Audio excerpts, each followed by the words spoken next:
મોટે ભાગે ફિઝિકલ ચેન્જમાં આપણે બહુ માનીએ છીએ. જ્યારથી ચશ્મા પહેરવાનો પ્રારંભ કર્યો કેટલી ફ્રેમ બદલી નાખી, જ્યારથી મોબાઈલ વાપરવાનો પ્રારંભ કર્યો કેટલા મોબાઈલ બદલ્યા, અને હજુ બદલવાનું તો મનમાં હશે. જ્યારથી ગાડી વાપરતા થયા, બાઇક વાપરતા થયા, કેટલા વાહનો બદલ્યા. જ્યારથી ઘરમાં રહેતા થયા ત્યારથી ઘર બદલ્યા, ઘરોની ડિઝાઇન બદલી. શક્ય નથી ઘરવાળા બદલવા, નહીં તો માણસ એમાં પણ હિંમત કરે એવો છે. પહેલી જ રિક્વાયરમેન્ટ આ છે ફીચર્સ બદલવા માટે. ફીચર્સ, મુખાકૃતિ તો બહુ નહીં બદલી શકાય. બદલી માઇકલ જેક્સને, લગભગ 18 વખત પ્લાસ્ટિક સર્જરી કરી હતી માઇકલ જેક્સને. શું ફળ મળ્યું? અને હવે તો બહુ બદલે છે, હેરમાં ફેરફાર કરે છે. હેર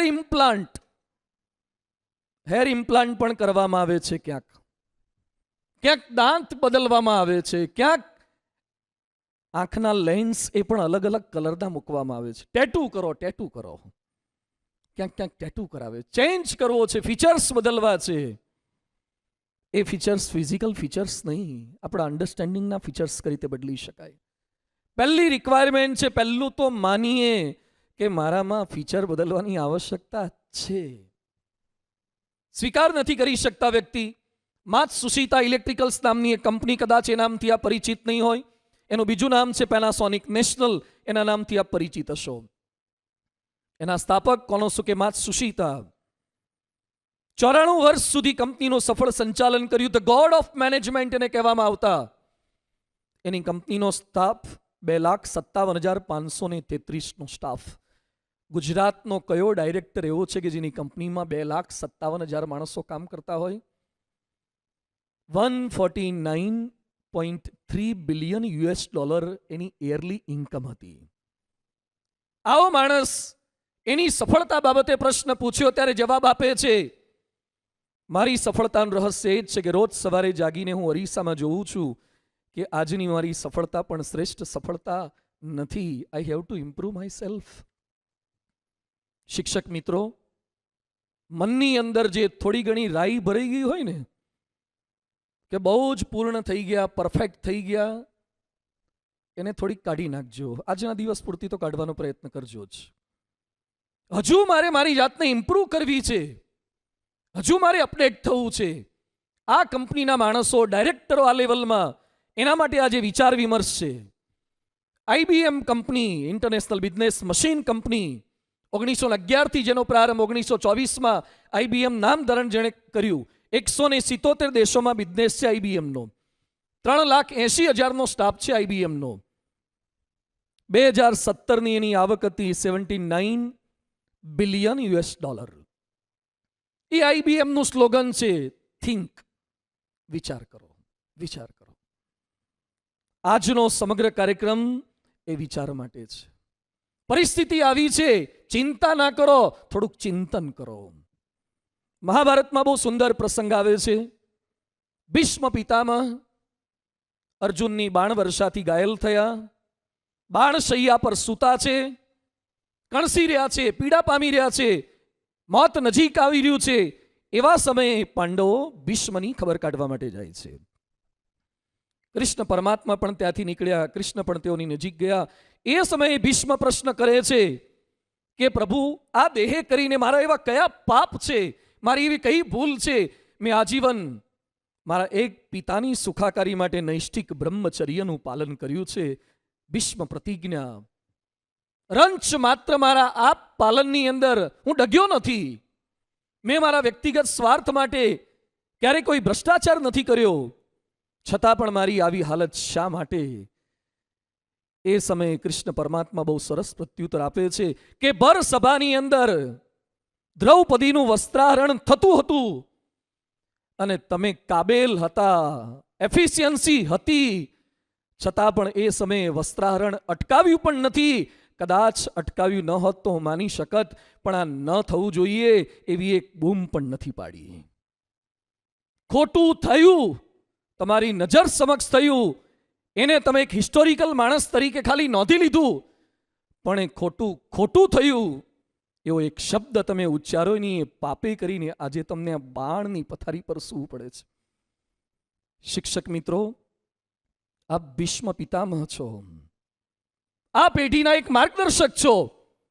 આપણી નજર સમક્ષ દ્રૌપદીઓના વસ્ત્રાહરણ થાય, આપણી નજર સમક્ષ લાક્ષાગૃહની અંદર પાંડવ જેવા સજ્જનોને બાળી નાખવાનો પ્રયાસ થાય, આપણી નજર સમક્ષ પાંડવોના ભાગનું હોય કહેતા જેના ભાગનું હોય એના ભાગનું એને ન મળે છતાં એક ભીષ્મ બનીને મૌન ધારણ કરીને જોતા રહીએ. પરમાત્મા અંતિમ સજા આપવા માટે તૈયાર છે. એટલે આજનો કાર્યક્રમ છે. ન કેવળ ચિંતા કરીએ, ચિંતન કરીએ શા માટે આવી ઘટનાઓ ઘટે છે, એમાં મારો શું રોલ હોઈ શકે. થોડાક વર્ષો પૂર્વે યુકે અને જર્મનીની વચ્ચે વોર ચાલુ હતું. એવા સમયે કેમ્બ્રિજ યુનિવર્સિટીમાં એક પ્રોફેસર સ્ટાફ રૂમમાં કે લાઇબ્રેરીમાં બેસીને પુસ્તક પઠન કરી રહ્યા હતા, બેઠા હતા. એક સૈનિક સિક્યુરિટી માટે કંઈક ત્યાં આવ્યો હશે કોલેજમાં, કેમ્બ્રિજમાં ફરતો ફરતો એ ક્લાસરૂમમાં આવી ગયો. પ્રોફેસર એકલા નિરાતે બેઠા હતા. એ સમયે સૈનિક ગુસ્સે થઈને કહે છે, દેશની સીમાઓ સળગી રહી છે. અરે એવા સમયે તમને નિરાતે બેસતા શરમ નથી આવતી? એ સમયે પ્રોફેસર સૈનિકને ખૂબ શાંત ચિત્તે પ્રેમથી પ્રત્યુત્તર આપે છે કે તો મારું શું લક્ષણ હોવું જોઈએ, શેની રક્ષા કરવી જોઈએ? તમે શેની રક્ષા કરો છો? દેશની સાચી રક્ષા શું છે? એટલે સૈનિક કહે છે, દેશની ભૂગોળની રક્ષા કરવી, સીમાઓની રક્ષા કરવી એ સાચી રક્ષા છે. પ્રોફેસર બીજો પ્રશ્ન પૂછે છે કે કેવળ સીમાની રક્ષા થાય એ જ રક્ષા છે કે બીજી કોઈ રક્ષા હોઈ શકે દેશની? અને સૈનિક વિચારીને ઉત્તર આપે છે કે દેશના લોકોના સંસ્કારોની, સંસ્કૃતિની, સભ્યતાની રક્ષા થાય ને એ તો સીમાની રક્ષા કરતાં પણ મોટી રક્ષા છે. તો કે એ કામ હું કરી રહ્યો છું. સૈનિક દિલથી બધાઈ આપીને ત્યાંથી નીકળી જાય છે. 14 લાખનું ભારતનું સૈન્ય ઠંડી, ગરમી, વરસાદ આ બધું જ સહન કરી અને દેશની બોર્ડરો સાચવી રહ્યું છે. અત્યાર સુધી પાકિસ્તાને જેટલા આપણા નથી માર્યા, જેટલા બાંગ્લાદેશે આપણા નથી માર્યા, જેટલા ચાઇનાએ નથી માર્યા, એટલા ભારતીયોને માર્યા છે. આપણા દુશ્મનો વિદેશીઓ નથી. જેટલી વિદેશી કંપનીઓએ આપણું અહિત કર્યું છે એના કરતાં આપણા જ મેન્યુફેક્ચરરો કે આપણા જ ટ્રેડરોએ, આપણા જ માણસોએ આપણું અહિત કર્યું છે. વિદેશી લોકોએ તો એ સમરસેટ મોમ હોય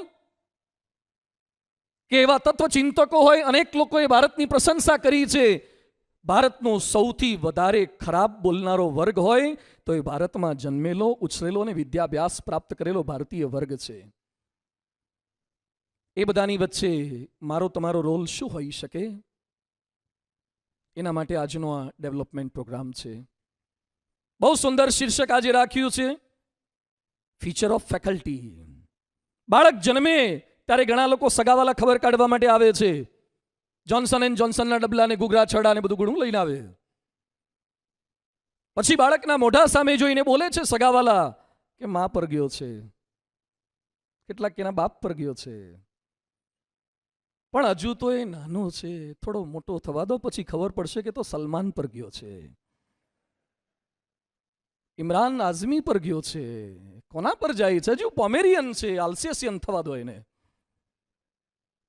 હજુ તો એ ફેકલ્ટી તરીકે સિલેક્ટ થયો છે, હજુ તો કોલેજમાં એન્ટર થયો છે, એટલે એના ફીચર બધા સારા જ હોય. હજુ એને ખીચડી પચવા દો, હજુ એને જેમ જેમ જૂનો થવા દો, એમ એને ખબર પડશે કે લૂપ હોલ્સ કયા હોઈ શકે.